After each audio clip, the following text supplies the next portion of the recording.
Nosso bom dia a todos. Iniciando a nossa reunião, fazendo o nosso agradecimento ao Coral Vozes de Francisco pela brilhante apresentação que fizeram para nós hoje, na abertura da nossa reunião. E nos remetendo aos tempos da juventude, em que eu sou Álvaro Osman, ao piano aqui, tocava as músicas e a plateia toda cantava. Então nos remete aqui a nossa juventude, a nossa infância. Foi muito agradável, muito gostoso de escutar. Muito obrigado a todos vocês. Parabéns pelo trabalho que estão fazendo. Também já estendemos o convite àqueles que desejarem participar do coral. É só procurar a equipe aqui e participar. A gente não cobra nada, né? Então, eles ficariam muito felizes de ter mais vozes aqui, fica o nosso convite. Então, iniciando nossas atividades, vamos fazer a nossa prece, agradecendo a Deus e a Jesus pela oportunidade que nos concede de estudar essa doutrina nesta manhã. Pai nosso que estás nos céus, santificado seja o vosso nome. Venha a nós o vosso reino, seja feita a vossa vontade, assim na terra como no céu. O pão nosso de cada dia dá-nos hoje e sempre, Senhor. Perdoa nossas dívidas como perdoamos nossos devedores, de todo mal, e assim seja. A exposição doutrinária da manhã de hoje está a cargo da nossa companheira Thelma Elita de Martim, trabalhadora aqui nessa casa. Iniciou suas atividades espíritas aqui na evangelização infantil, na juventude e na mocidade, e permaneceu aqui na casa trabalhando, estudando e colaborando em todas as áreas.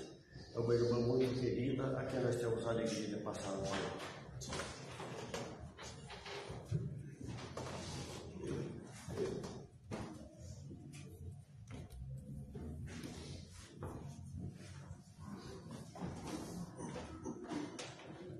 Então, bom dia a todos, bom dia a todas. Sejam muito bem-vindos e bem-vindas à Sociedade Espírita Francisco de Assis, nesta manhã de domingo, e que estou com o coração muito emocionado de ter esse presente, né, da apresentação do coral Vozes de Francisco. E eu estava me lembrando ontem à tarde, aqui na Cefam, lembrando com tanto carinho do tempo que nós saímos aqui da evangelização, nesse prédio aqui ao lado, e a minha emoção era muito grande quando eu vi o seu Álvaro Osman abrindo o piano e as meninas do Lar Ercília, o coral, vindo cantar. Então, minha gratidão muito grande a esta casa, a este coral de hoje, as lembranças da infância que nos trazem tantas alegrias. Então eu vou iniciamos agora as nossas reflexões na manhã de hoje, fazendo um pensamento de muita gratidão a Deus. Primeiramente, agradecendo a Deus pela dádiva das nossas vidas. Graças a Deus aqui estamos, graças a Deus por tudo que recebemos desde o nosso momento do nascimento, pela permissão dos benfeitores espirituais para que conseguíssemos reencarnar aqui neste planeta escola, neste planeta que é um grande educandário de almas, um berçário do universo, né? Então, gratidão acima de tudo, agradecendo assim principalmente porque estamos finalizando o mês de maio, um mês muito significativo, comemorado o Dia das Mães. Ana Jarvis criou esse dia com tanto amor, com tanta gratidão à sua mãe, porque a mãe ofereceu a oportunidade da vida. E nós aqui, para conseguirmos chegar aqui no nosso planeta Terra, esse planeta amado, que está tão sofrido, tão enfermo, nós precisamos das nossas mães. Então, nesta manhã, antes de iniciarmos propriamente o tema, queremos refletir Quantas mulheres, em quantas vidas nós tivemos, só Deus o sabe. E cada vez que aqui nós precisamos retornar para conseguirmos o aprendizado, o progresso moral, espiritual, intelectual, nós precisamos das portas, dos braços da maternidade, desse amor incomparável, que é o amor das mães. É o amor que mais se assemelha desse amor que o nosso Mestre Jesus veio nos ensinar.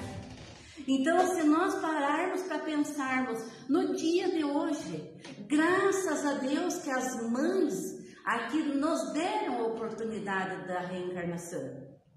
E graças a Deus que noutras vidas, em outras existências que nós vivemos, nós recebemos a oportunidade de mulheres anônimas que abriram as portas da maternidade e nos deixaram aqui chegar.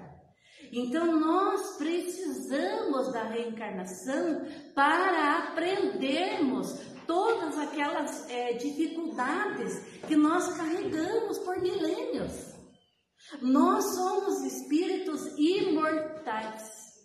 E viemos com uma bagagem de muitas mazelas, imperfeições, dificuldades, mas com a graça de Deus, graças a Deus, graças aos benfeitores amorosos, espíritos cheios de amor, nos prepararam uma nova aula, uma nova existência, para que pudéssemos reaprender, entender, mas tivemos nesta vida a oportunidade do Consolador prometido por Jesus.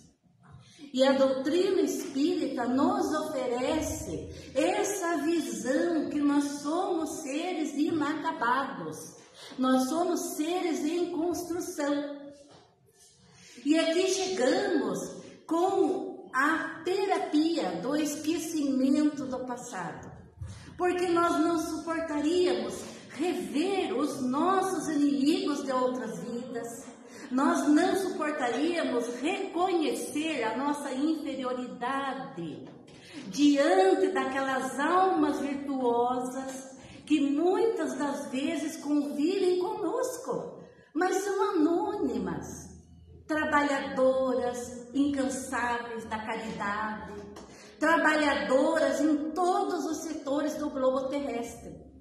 É muita emoção quando reconhecemos que aquelas valorosas mulheres do cristianismo primitivo, elas eram pessoas simples, cheias de virtudes, da paciência, do amor, da resignação, mas uma palavra importantíssima para as nossas reflexões, cheias de humildade.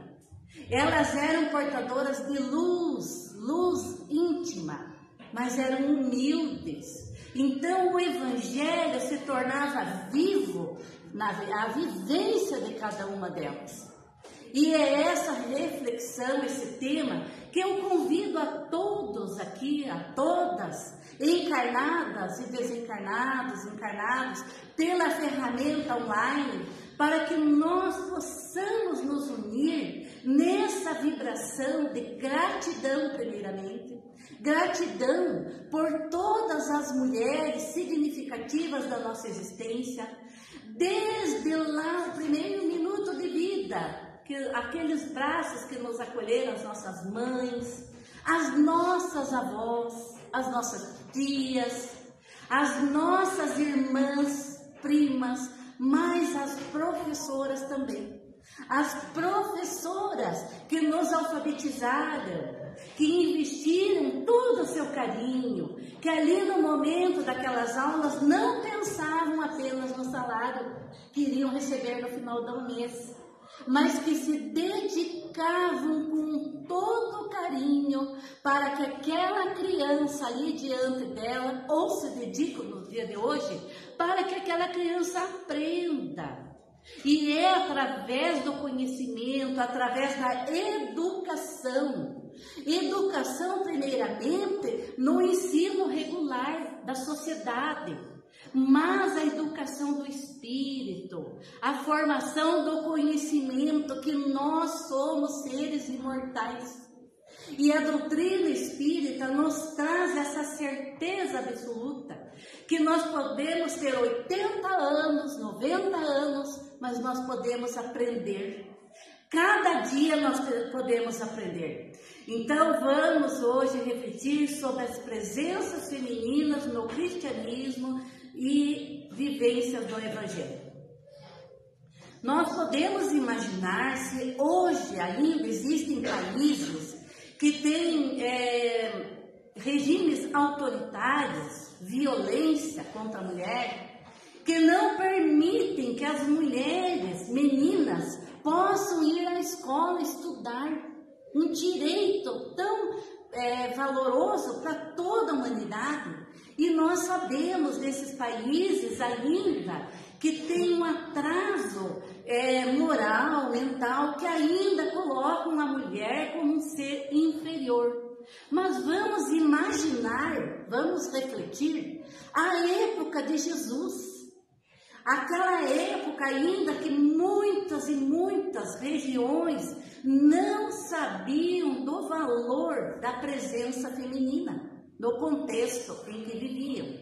Então vamos ver lá. Vamos entrar agora no Evangelho segundo o Espiritismo, com uma reflexão que quando eu estava ainda em uma idade muito novinha, eu não tinha a noção da profundidade desse comentário que eu ouvi através da leitura do Evangelho. Resumo da teoria de Sócrates e Platão. Chamo homem vicioso a esse amante vulgar, que mais ama o corpo do que a alma. O amor está em toda parte, em a natureza, que nos convida ao exercício da nossa inteligência. Até no movimento dos astros o encontramos. É o amor que orna a natureza dos seus ricos tapetes.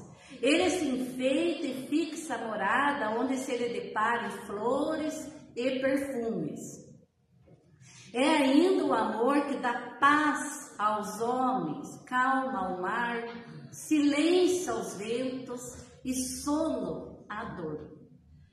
O amor que há de unir os homens por um laço fraternal é uma consequência dessa teoria de Platão sobre o amor universal como lei da natureza, tendo dito Sócrates que o amor não é nem um Deus, nem um mortal, mas um grande demônio, isto é, um grande espírito que preside o amor universal. Essa proposição lhe foi imputada como crime. Então, muitos séculos antes da vinda do Mestre Jesus, esses grandes filósofos que marcaram a história da humanidade, que já vinham preparando a base para a chegada do grande Messias, o governador espiritual do planeta Terra, eles já tinham essa noção da imortalidade do ser e já divulgavam, então, o amor como um grande ser. E vamos lá para o Livro dos Espíritos, Livro dos Espíritos, questão número 1. Que é Deus? Deus é a inteligência suprema, causa primária de todas as coisas. Desde o átomo até a imensidão das galáxias, tudo é a criação de Deus, tudo está envolvido no amor. O amor rege tudo que existe pela criação de Deus. Então vejamos quantos séculos antes de Jesus. E o planeta Terra, essa grande nave-mãe, ela foi sendo preparada no decorrer dos milênios. Jesus acompanhou a formação do planeta Terra. Jesus é o modelo inigualável para todos nós, é o modelo e guia da humanidade. Não veio outro ser tão natureza de virtudes como Jesus. Então Jesus é a luz do mundo. E antes da vinda de Jesus, então vieram aqueles que vieram preparar a base, aquela base de preparação para que muitos de nós, pudéssemos ir tendo a compreensão do que é a proposta da vida aqui no planeta Terra. A proposta é a evolução. É nós vencermos primeiramente aquela dificuldade imensa que está dentro de nós, no solo árido dos nossos corações. Então a proposta é para cada um de nós a transformação. Nós queremos tanto um mundo de regeneração, onde haja o predomínio do amor, da paz, da concórdia, da solidariedade entre todos os povos. Mas para que isso venha acontecer, é necessário a regeneração dentro de cada um de nós. Nós vamos responder pelas nossas atitudes e vamos também nos felicitar quando percebemos todo esse preparo que teve para a vinda de cada um de nós.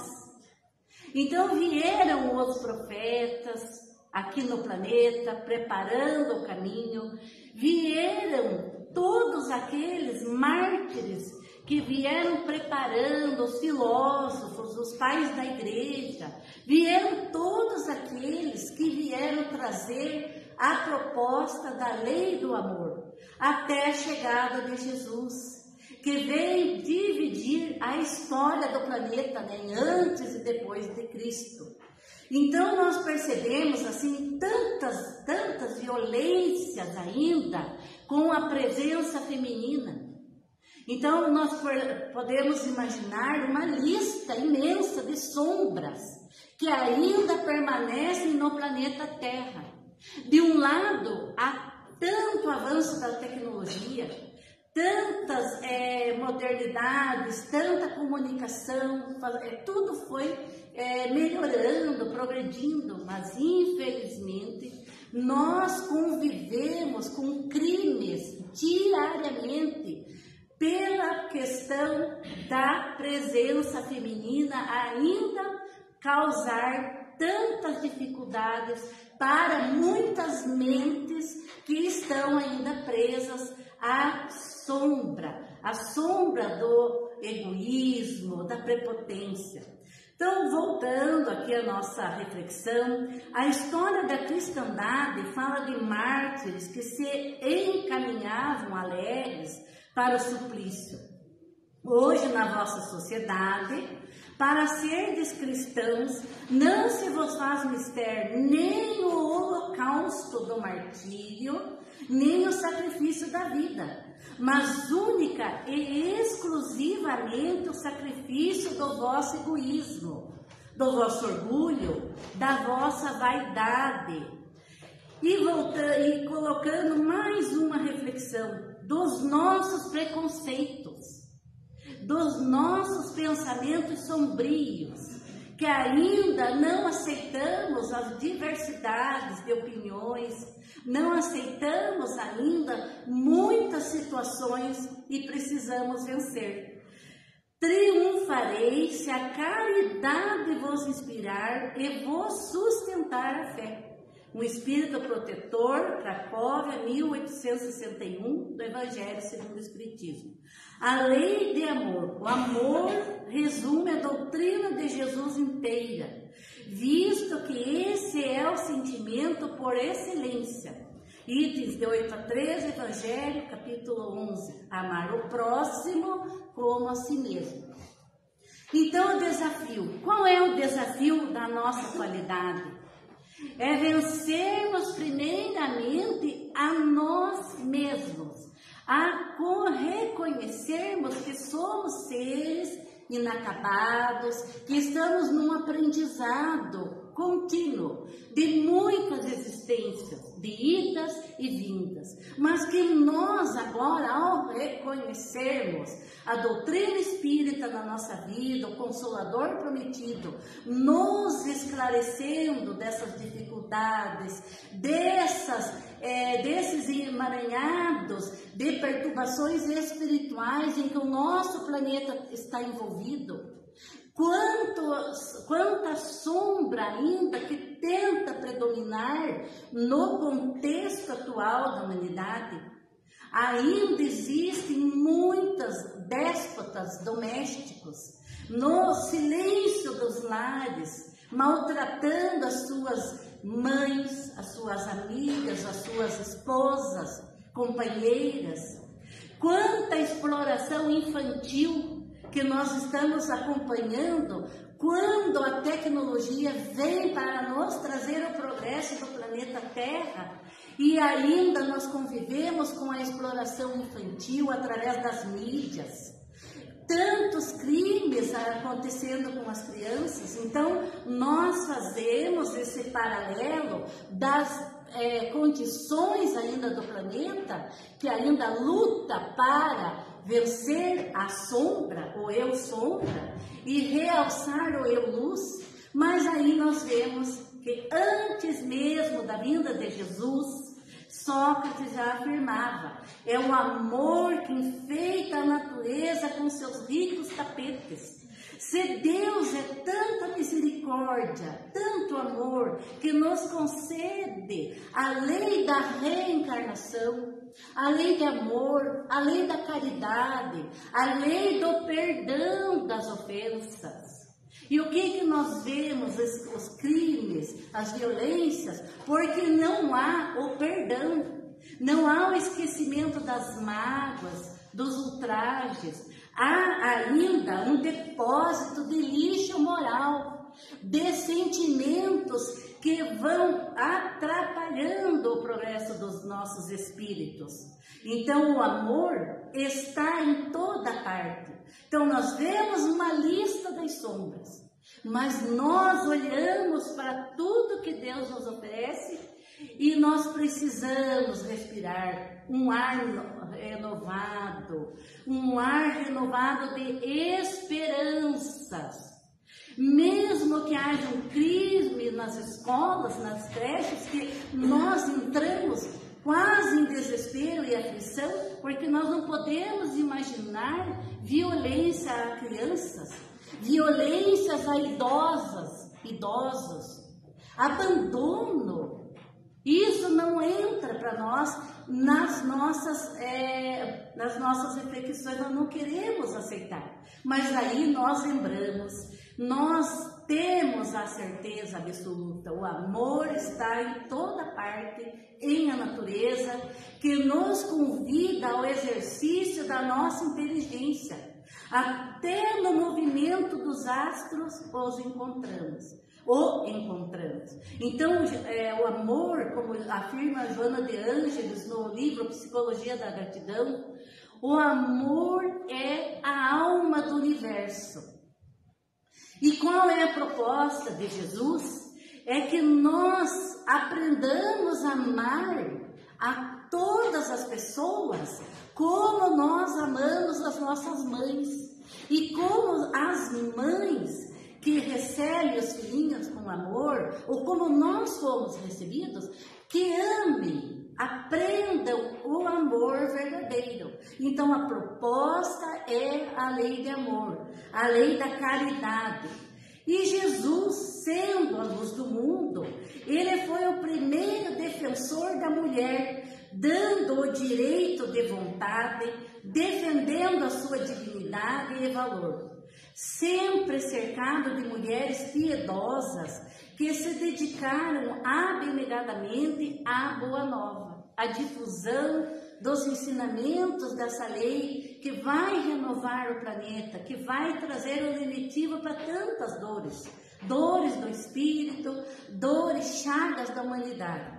Na sua crucificação, permaneceram ao seu lado, fiéis ao grande amigo, até o momento final. Então, aquele grupo de mulheres acompanharam Jesus naquele momento de tanto martírio, de tanto sacrifício.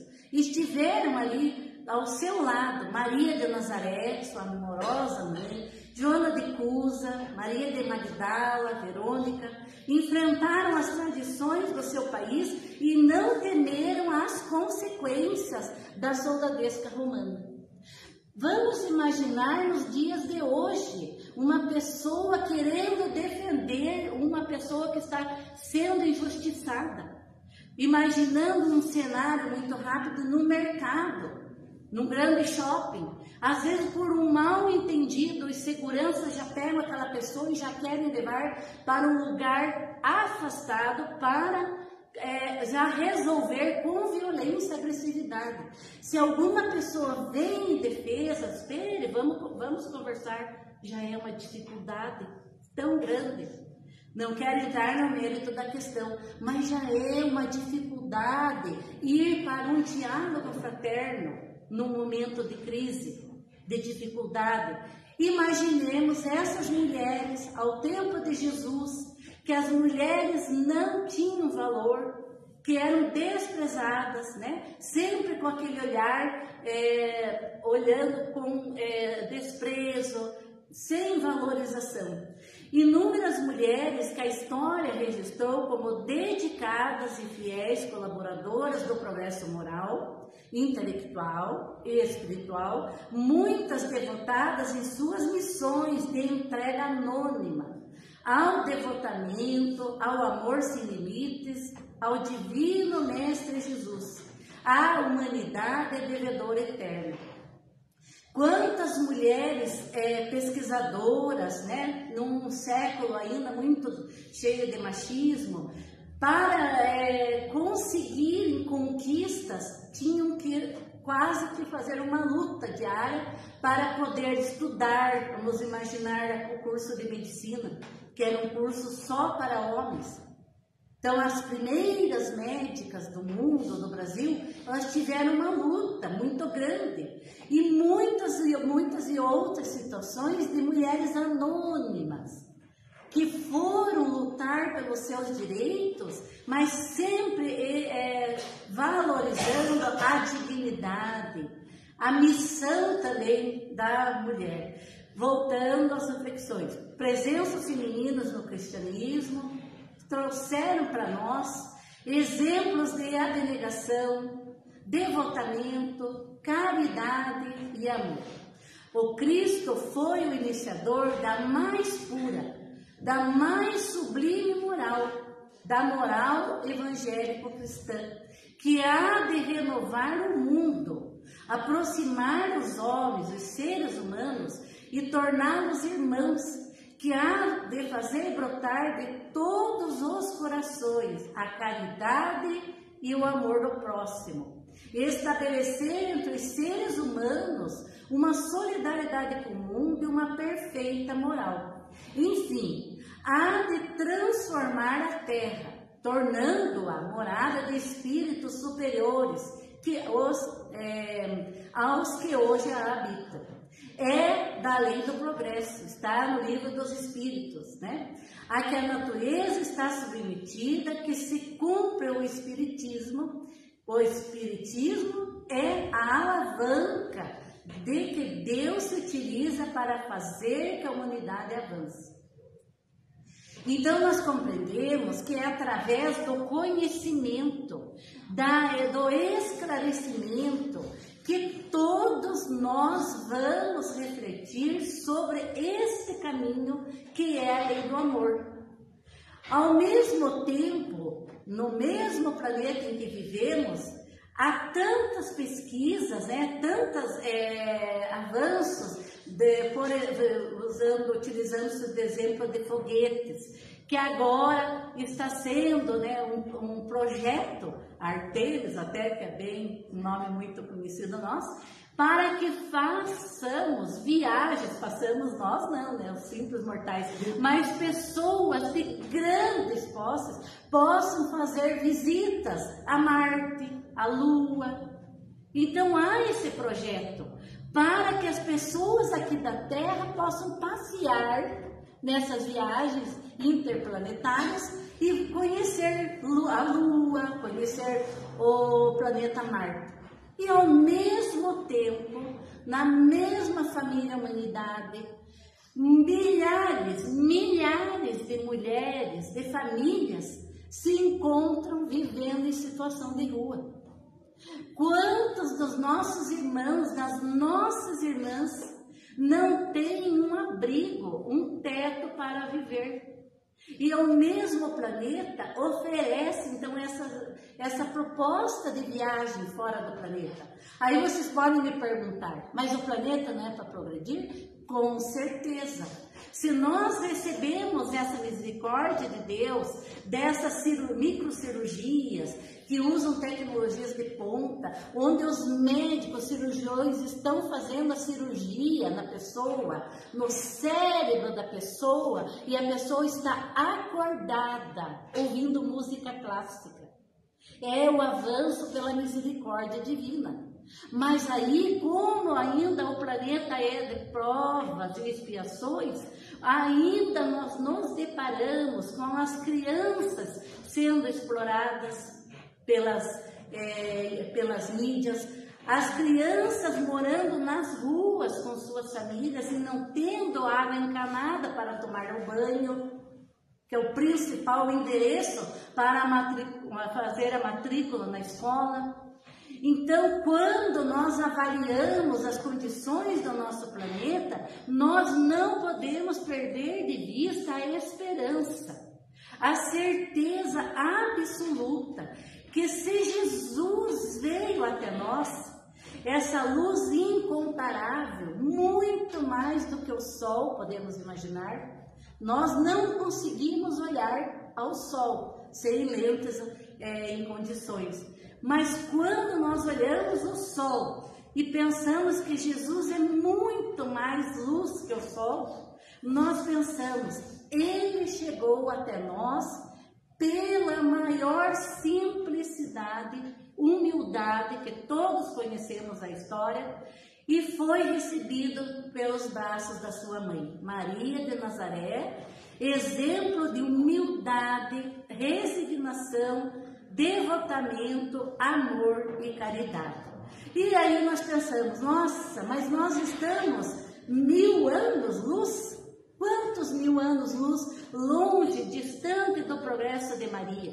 Mas nós compreendemos que esses espíritos de tanta envergadura moral vieram para nos deixar os seus exemplos e nos convidar para que possamos também reunir forças e prosseguir na caminhada evolutiva. Vamos levar muitas reencarnações? Com certeza, mas compreendendo que o amor é uma centelha divina e que vai modificar o sentimento de todos nós que fazemos parte da humanidade.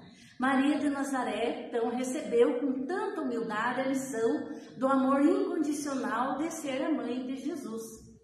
Transcorridos no livro agora Boa Nova, de psicografia de Chico Xavier, pelo espírito de Humberto de Campos, transcorridos alguns anos da crucificação de Jesus, Maria aceitou o convite de João, que era o apóstolo que esteve ali diante da crucificação de Jesus e que Jesus confia a sua mãe, né, para residir em Éfeso, no alto da colina, distante dos homens, no altar imponente da natureza, se reuniram ambos para cultivar a lembrança permanente de Jesus. Estabeleceria um pouso e um refúgio aos desamparados, ensinariam as verdades do Evangelho a todos os espíritos de boa vontade, e como mãe e filho, iniciaram uma nova era de amor na comunidade universal. Então, após todo aquele sofrimento, aquele martírio, uma dor horrível da mãe de Jesus, que acompanhou toda a crucificação do seu filho amado, ela vai morar numa região muito próxima, mas depois recebe a visita de João, que vem convidá-la para morar lá numa casa muito pobrezinha, uma choupana, mas que ele recebeu, ganhou de uma família. E eles vão então e ficam morando lá, e em breves semanas espalhou a notícia naquela região que a mãe de Jesus e o apóstolo João estavam então morando ali naquela casinha. E os sofredores do caminho começam a vir pedir ajuda, o consolo espiritual, o atendimento, aquelas palavras consoladoras de Maria. Todos vinham procurá-la. Então a casa de João, ao cabo de algumas semanas, se transformou num ponto de assembleias adoráveis, onde as recordações do Messias eram cultuadas por espíritos humildes e sinceros. Maria externava suas lembranças, falava dele com maternal enternecimento, enquanto o apóstolo comentava as verdades evangélicas, apreciando os ensinos recebidos. Decorridos alguns meses, grandes fileiras de necessitados acorriam ao sítio singelo e generoso. Sua choupana era então conhecida pela Casa da Santíssima. Quando, certa vez, um enfermo, sofredor, com muitas chagas no corpo, trazendo as marcas da hanseníase, se aproximou da casa e recebeu de Maria todo o lenitivo daquele bálsamo, aquele atendimento no seu sofrimento, nas suas dores, nas suas chagas.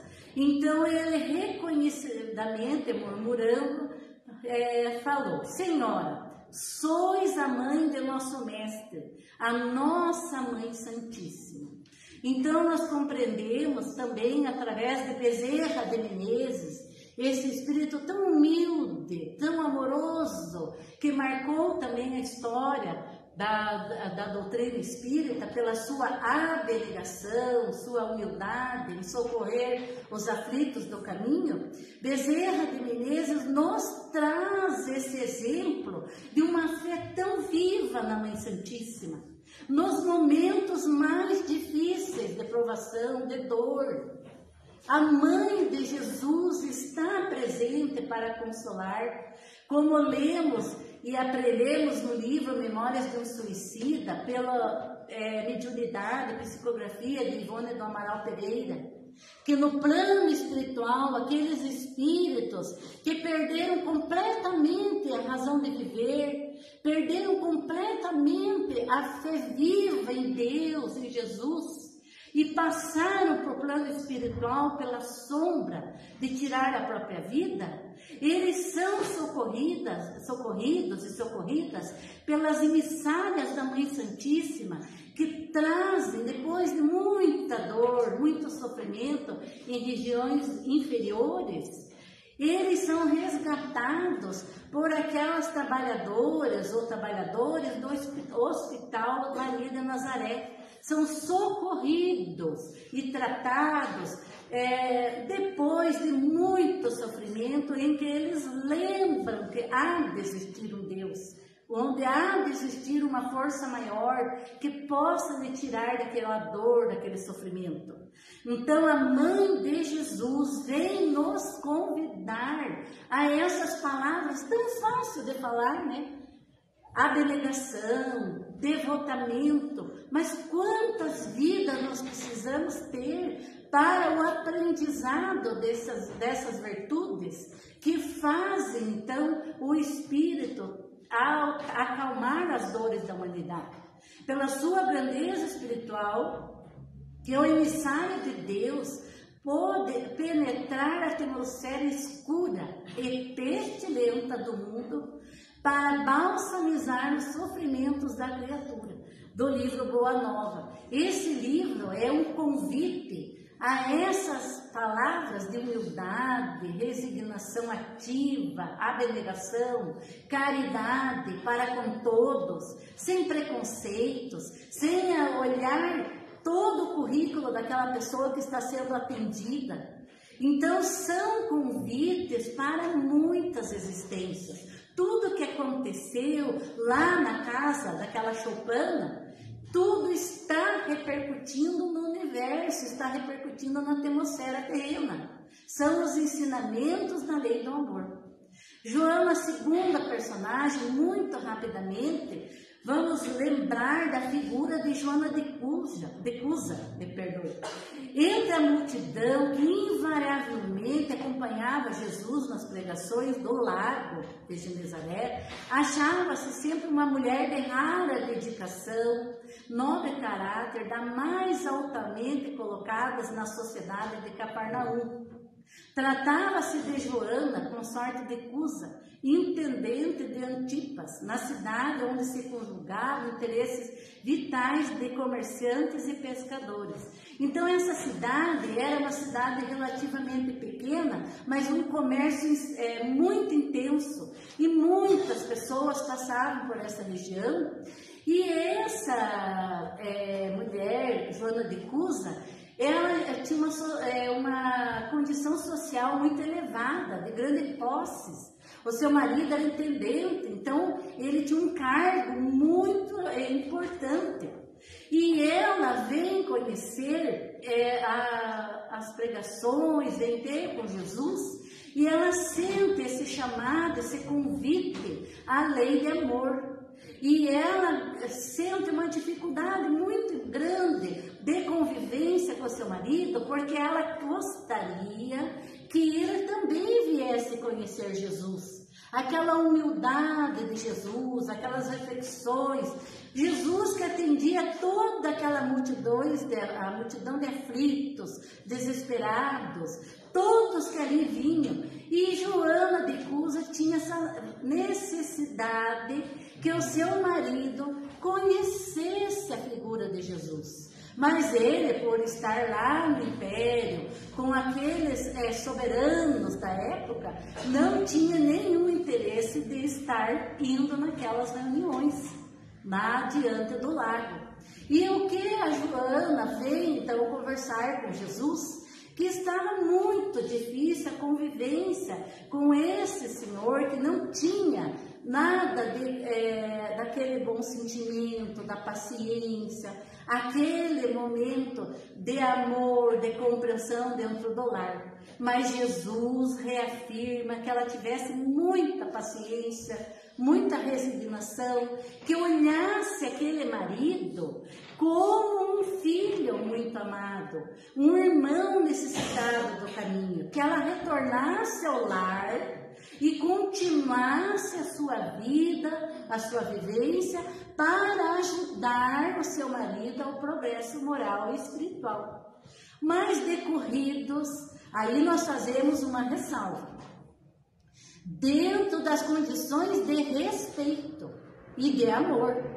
Jamais, em tempo algum, a doutrina espírita vai aceitar uma condição de sofrimento e desrespeito, de violência à mulher. Não é essa a proposta da doutrina espírita, nem do cristianismo.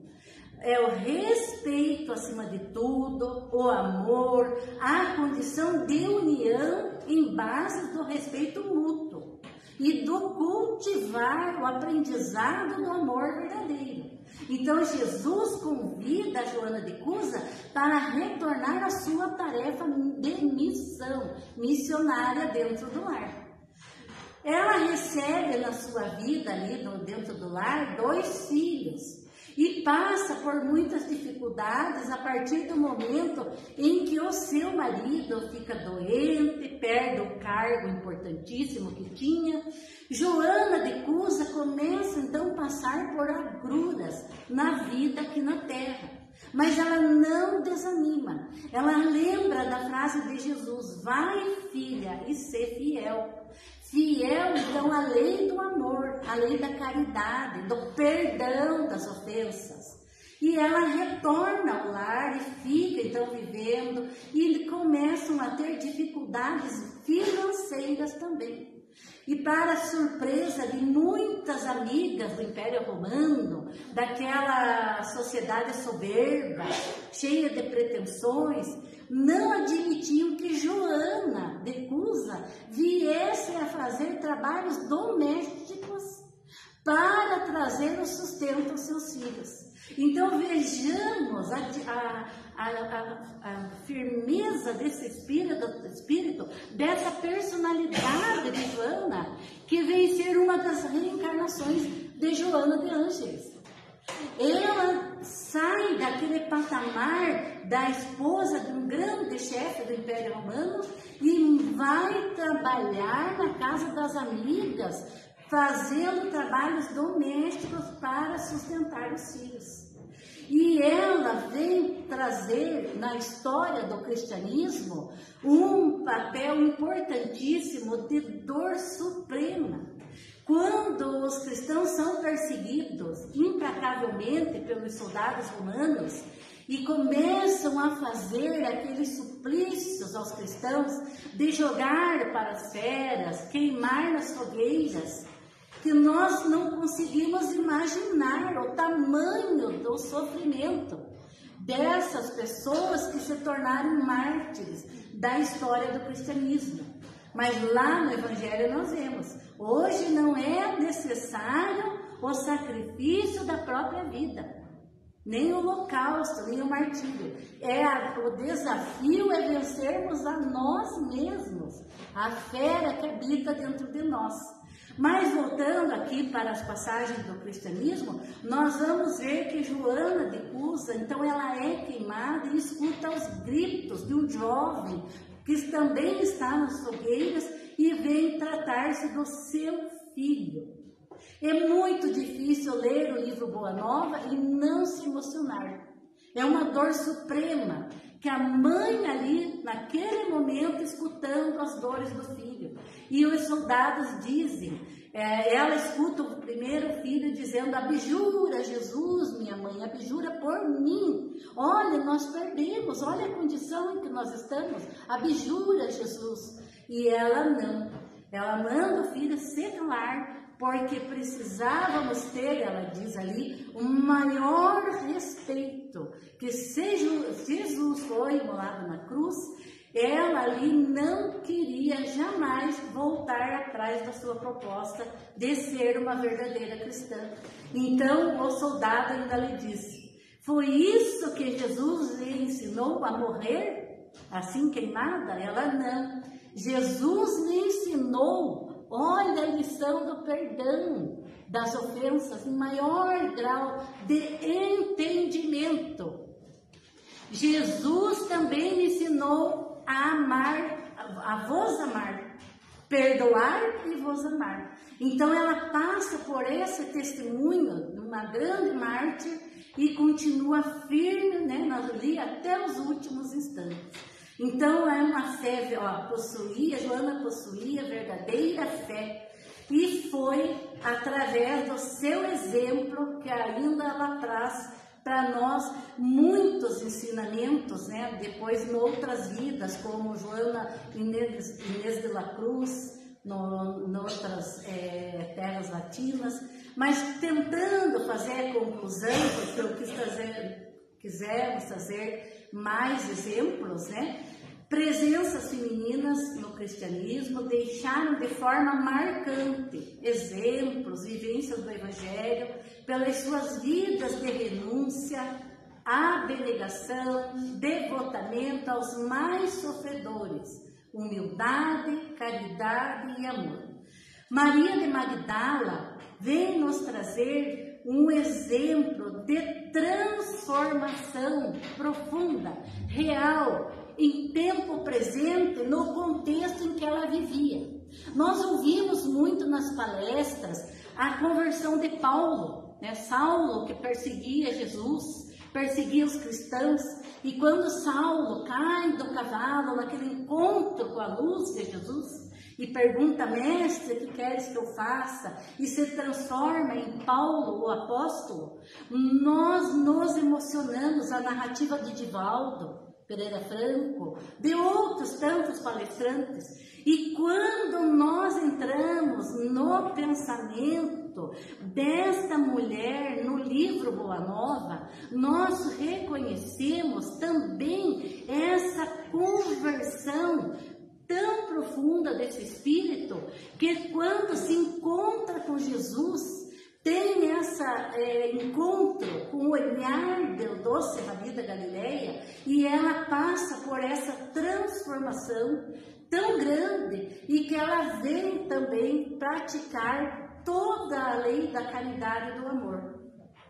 Após o encontro memorável com Jesus, renova-se então Maria de Magdala em devotamento aos sofredores, torna-se um exemplo de caridade, humildade, doando todas as suas riquezas aos necessitados do caminho. Esteve também ao lado da mãe de Jesus na hora do sofrimento extremo da crucificação. Ela foi a primeira pessoa a ver e a falar com Jesus no amanhecer de luz da primeira aparição do Mestre. Depois nós sabemos, através dos estudos, que Jesus vem aparecer mais vezes, vem conversar com os apóstolos. Mas voltando à figura de Maria, então ela era uma jovem muito linda, muito bonita, e que foi ficando rica com a vida que ela vivia de ilusões terrenas, das vaidades. E ela foi passando alguns anos dessas vida de ilusão, de erros, e onde Jesus nos ensina que ela estava rodeada de espíritos malfeitores que lhe sugavam as energias e traziam para ela um gravíssimo sofrimento. E ela então fazia grandes festas, banquetes na sua grande mansão da época, e todos conheciam essa jovem, essa mulher que vendia as ilusões da época. Mas na intimidade do seu lar, ela era uma pessoa muito caridosa. Ela tratava todos os servos com toda a dignidade, fazia todo tipo de ajuda, mas ninguém sabia na intimidade do lar que essa senhora também tinha momentos de um grande, como está agora nos livros atuais do Divaldo, de um grande vazio existencial, em que ela perdia toda a noção do que estava acontecendo e ficava por dias sem mesmo se alimentar, com o olhar fixo parado na parede, e não conversava com ninguém, não saía do seu quarto.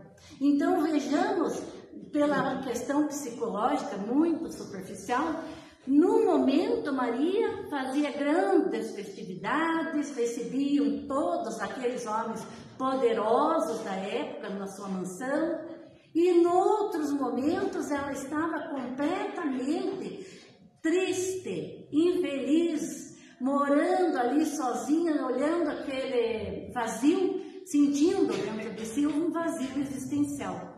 Então as servas tiraram até as sandálias para que não fizessem barulho, para não atrapalhar o repouso da serva, da sua senhora. Certo dia ela está indo na sua liteira, numa determinada região da cidade, e batem ali na liteira um sofredor do caminho pedindo por misericórdia que essa senhora, que era tão rica, lhe desse uma moeda que ele queria pagar ao barqueiro para atravessar do outro lado onde estava o Messias. E ela já estava entrando naquela sensação de distanciamento da vida ali, do contexto, mas ela abre ali a cortina e fala com aquele sofredor. O que ele relata? Que ele queria muito ir se encontrar com o Messias, do outro lado do rio. Mas ela, o que vai querer com ele? Então ele abre o manto e mostra o corpo cheio de chagas da ranceníase, da dor mais profunda de um corpo, né? Naquelas condições, ele pede a misericórdia, ela joga a moeda. E ele diz assim: vai se encontrar com esse Messias, mas pergunta para ele se ele tem como curar as chagas do espírito, né? As chagas da alma, a lepra da alma. E ele vai, e ela volta ao seu lar e volta a ficar lá no quarto como ela ficava por dias, sem mesmo se alimentar. Quando é um momento do dia, escuta-se aquela gritaria no portão, toda aquela agitação, e as servas vão abrir, e era aquele sofredor que retorna a convidar Maria para que ele precisava, eu preciso falar com a senhora. Mas as servas não queriam deixar, mas ele tanto insistiu que ele entrou na casa e vai até ali ao quarto onde encontra aquela senhora e diz: Senhora, senhora, levanta-se, vamos ter com o Messias. Aí ela leva um susto e ele diz: olha, senhora, eu estou completamente curada das minhas chagas, do meu sofrimento. Vamos ter com o Messias. Eu perguntei se ele poderia curar as chagas da alma. E ela, com muita dificuldade, vai também junto com ele, atravessa, então vai lá com o barqueiro e vai, chegando lá na outra região, ela vai saber que Jesus está na casa de Pedro. E ali ela chega e fica numa posição meio afastada, perto, assim, olhando ali a assembleia que estava tendo dentro da casa de Pedro. Mas quando Jesus olha e vê Maria, ele dá um sorriso. E aí, quando todos que ali estavam comentaram tudo o que gostariam, pedido a Jesus, ela vem ter com Jesus o encontro memorável. E ali no livro Boa Nova, que eu faço, convidamos a todos para a leitura, o estudo, ela é recebida com o maior respeito de Jesus. E Jesus dá um exemplo de uma casa em ruínas, onde as trepadeiras subiram e se entrelaçaram sobre a casa, e rosas e flores nasceram naquela casa em ruínas. Então Jesus explica a Maria que, embora trouxesse o coração cheio de ruínas, daquelas ilusões perversas, daquelas obsessões que a doutrina espírita nos esclarece, dos inimigos desencarnados, de tantas vidas pretéritas. Então, ali, naquele encontro com Jesus, Jesus dignifica aquela mulher. E ela recebe todo aquele amor, aquele magnetismo de Jesus e levanta-se num ser regenerado.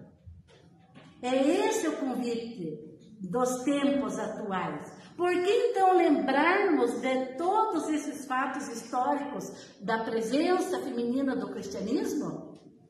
Pela vivência do Evangelho de Jesus, pela vivência das palavras de amor, de caridade, de perdão, que é a proposta dos tempos atuais. Vencermos as nossas sombras mais pesadas e olharmos que Jesus ofereceu o exemplo da casa em ruínas, cheia, coberta da trepadeira de flores, renovando o ambiente. E aí Maria sai e no passar dos dias ela doa tudo que ela pode, as riquezas, a sua fortuna.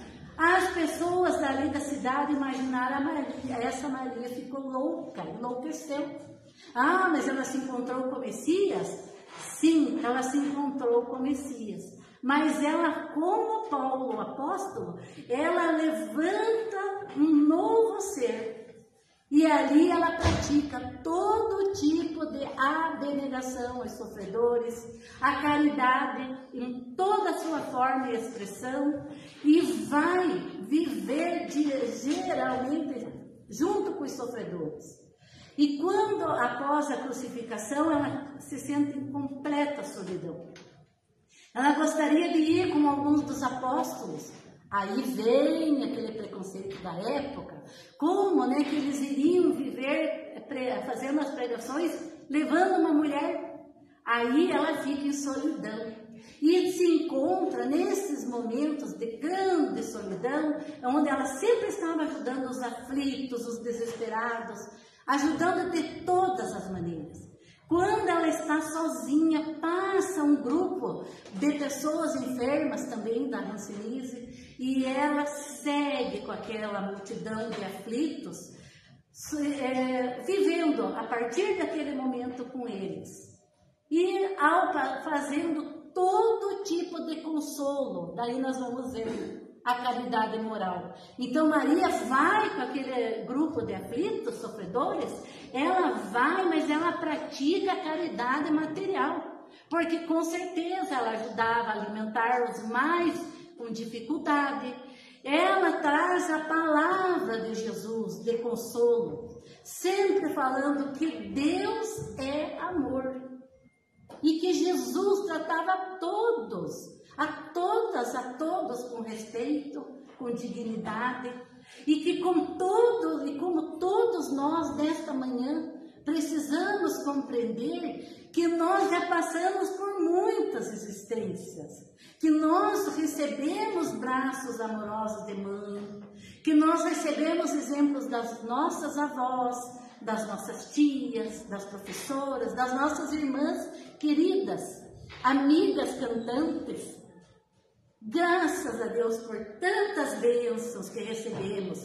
Não vai dar o tempo, mas também fica o convite, lá na leitura do Evangelho, bem-aventurados os pobres de espíritos, vem falar de Lívia, do livro Há 2000 anos, psicografia de Chico Xavier, pelo espírito de Emmanuel, que era o marido da Lívia.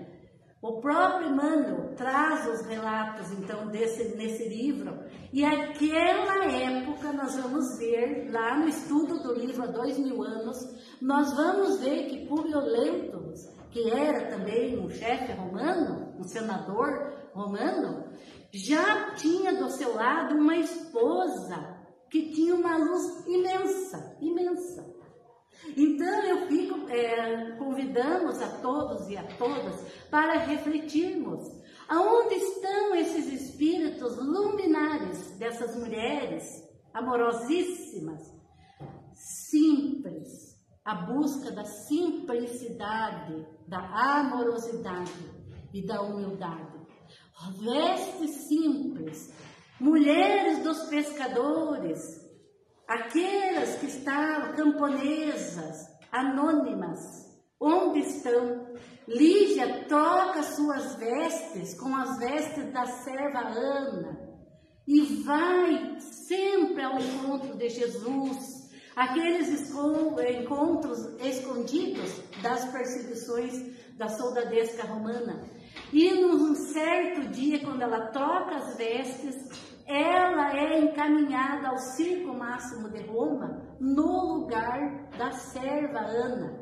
Ela trocou as suas roupas da senhora, esposa do senador, e ela vai ser sacrificada também, após uma vida de muita resignação, muito sofrimento. O seu filhinho é sequestrado, a filha fica doente, mas ela dá no livro o exemplo da vivência da fé viva e da humildade, né? E vai ser sacrificada. Quando aqueles cristãos, milhares de cristãos são jogados ali às feras, a Lívia recebe o abraço amoroso de Jesus. Então é o próprio Jesus que vem receber aquelas pessoas tão sofredoras ali, que não deixaram por um minuto de amar a Jesus e amar a sua mensagem de amor. Então, encerrando, que o tempo já deu, a revolução em que acredito, a afirmativa de Chico Xavier, é aquela ensinada por nosso Mestre Jesus Cristo, que começa pela corrigenda de cada um, na base do que façamos aos outros, aquilo que desejamos que os outros nos façam. Aonde que nós aprendemos? No estudo do Evangelho segundo o Espiritismo, no exemplo dessas mulheres valorosas da história do cristianismo.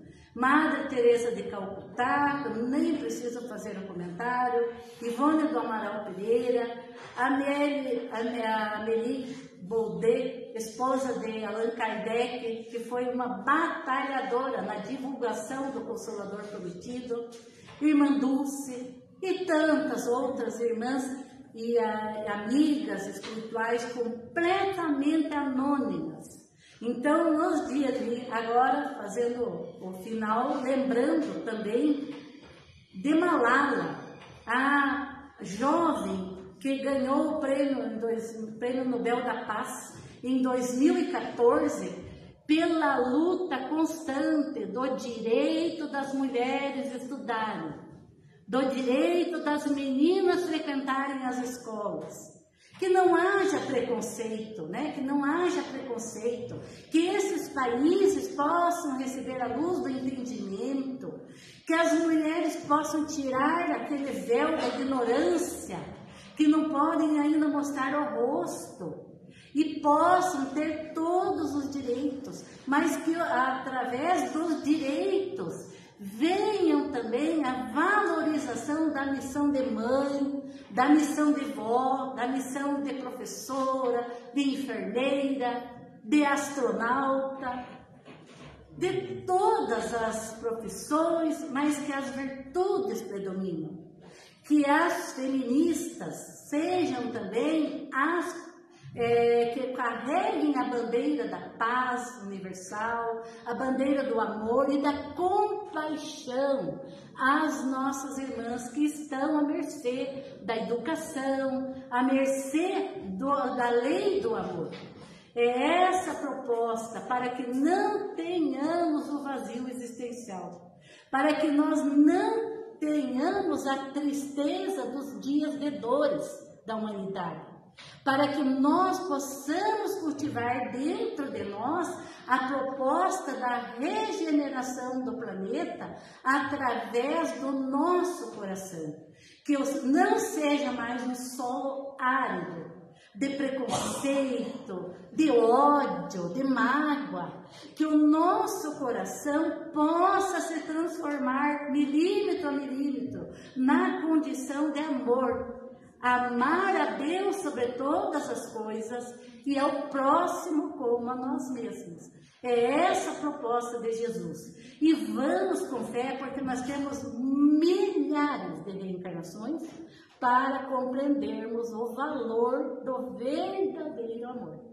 Então é a mensagem desta manhã, minha gratidão a todas, a todos, a família amada, aos amigos, amigas e a essas valorosas, piedosas mulheres do cristianismo, a todas aquelas pessoas anônimas, as merendeiras das escolas, as que trabalham nas limpezas dos hospitais, todas recebam o meu carinho, a minha gratidão. Muito obrigada pela atenção, pela oportunidade de estudo, obrigada ao convite e que Jesus nos abençoe hoje e sempre. Que assim seja.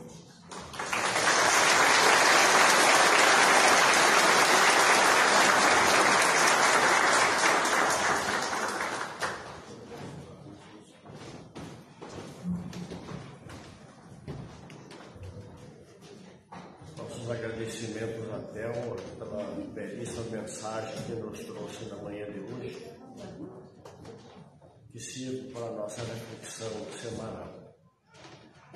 Também da Inés, com esta palestra do mês de maio, nós encerramos nosso mês de comemoração ao Dia das Mães. Queremos convidar a todos também para a palestra do próximo domingo, estará a cargo do nosso companheiro Maurício Moro, também orador espírita aqui da nossa cidade, da nossa casa. Lembramos e pedimos a todos que participem do programa Refletindo Kardec, que é coordenado pelo nosso companheiro Marcelo Geraldo de Matos, todas as sextas-feiras, às 19 horas. Ele lança uma live sobre um tema relacionado à doutrina espírita, trazendo a visão de Kardec sobre o tema. Pedimos também que se inscrevam no canal do YouTube. Quanto mais inscritos tivermos, mais repercussão tem o programa. Então, pedimos a todos que puderem, se interessarem, que se inscrevam ali no canal do YouTube.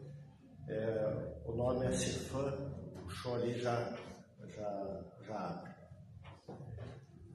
Encerrando a nossa reunião da manhã de hoje, nós agradecemos a Deus e a Jesus pela oportunidade que nos concede neste momento de estudo e reflexão. Pai nosso que estás nos céus, santificado seja o vosso nome.